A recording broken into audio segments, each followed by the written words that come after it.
Henry Kendall Thor was born in Pennsylvania in 1871 and was the son of coal and railroad baron William Thor Sr. and the heir to a multi-million-dollar fortune. Thor was known to be erratic even in childhood, suffering from insomnia, incoherent babbling, and temper tantrums. Teachers called him unintelligent and a troublemaker as he bounced between private schools. He eventually attended the University of Pittsburgh before transferring to Harvard, although he was later expelled. He barely studied during his time at the university, instead opting to attend cockfights and go on drinking binges. He was labeled a playboy and would often light cigarettes with $100 bills. Once, he chased down a cab driver with a shotgun because he believed he had cheated him out of 10 cents, even though he was on a $2,500 per month allowance at the time when the average yearly wage was just $500. Following his expulsion from Harvard, Thor was snubbed by New York City elites. He blamed a man named Stanford White, a renowned architect who didn't support Thor's entry into these selective groups. His obsession with White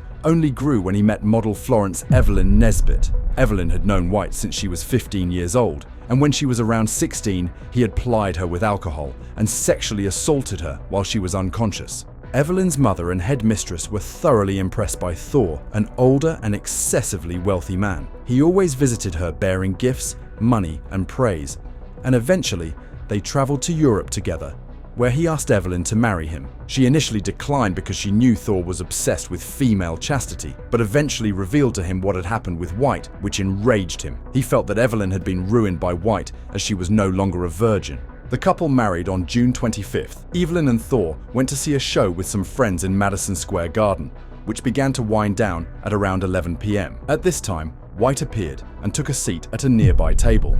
Thor, who had been agitated all day, approached White during the show's finale and pulled out a gun. He fired 3 shots at White at a distance of 2 feet. Afterward, he stood over the architect's body, didn't flee the scene or attempt to deny responsibility, instead proclaiming, "I did it because he ruined my wife," although some witnesses have claimed he possibly stated life rather than wife. He then added, he had it coming to him. He took advantage of the girl and then abandoned her.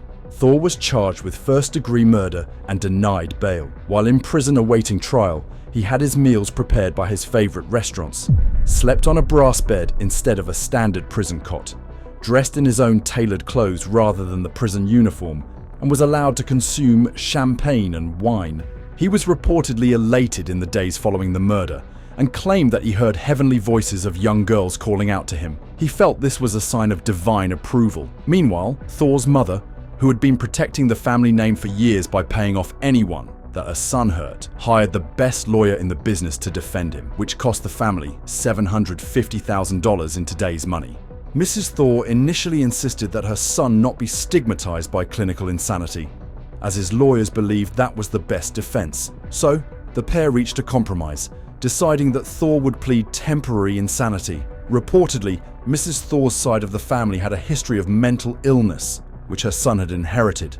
Over the years, he had abused Evelyn both sexually and physically, had sadistic sexual impulses, and often lured victims into an area so he could strap them down and physically assault them. Tens of thousands of dollars had been spent keeping victims quiet. At the end of Thor's first trial, the jury deadlocked. His second trial took place in January of 1908 and lasted until February 1st, when he was found not guilty by reason of insanity and sentenced to life at the Matawan State Hospital for the Criminally Insane in Fishkill, New York. Although his extraordinary wealth allowed him privileges that ordinary patients were unable to benefit from, following his placement there, his legal team began working on having Thor proven sane. In 1915, following a trial to determine his sanity, he was deemed sane and released back into the public. Just 1 year later, Thor was charged with kidnapping, beating, and sexually assaulting a 19-year-old named Frederick Gump. Thor fled Philadelphia and attempted to take his own life after bribing the Gump family failed. He was once more put into a mental institution,